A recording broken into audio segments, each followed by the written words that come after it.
Mes 8 ekipeve pjesëmarrëse në kampionatin kombëtar të shahut që u mbajt për një javë në Gjirokastër, Butrinti arriti të marrë kupën e fituesit, duke u shpallur kampion për herë të 8. Duke fituar me ekipet pretendente, siç ishin Partizani, siç ishte Teuta dhe duke barazuar me ekipin e Tiranës.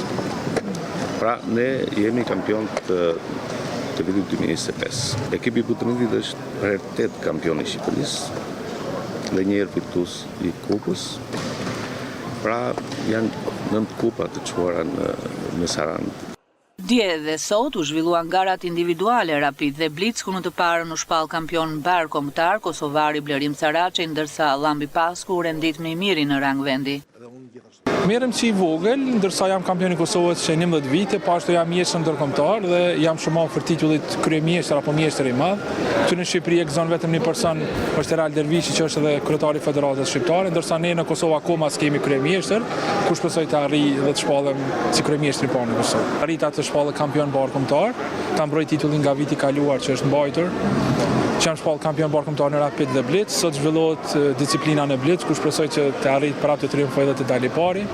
Dua t'i falenderoj Bashkinë e Gjirokastës për një organizim mjaft mirë edhe dua t'i përshëndes gjithë shahistët për lojë ferë dhe korrekt.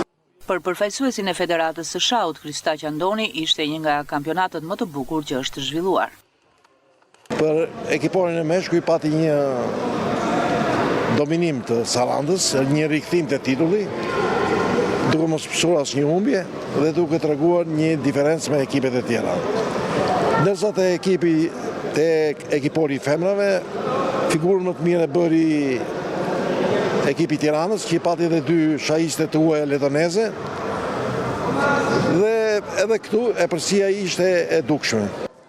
Për gjatë një jave, qyteti i Gjirokastrës u kthye në qendër mbarkombëtare të kompeticioneve në sportin e shahut.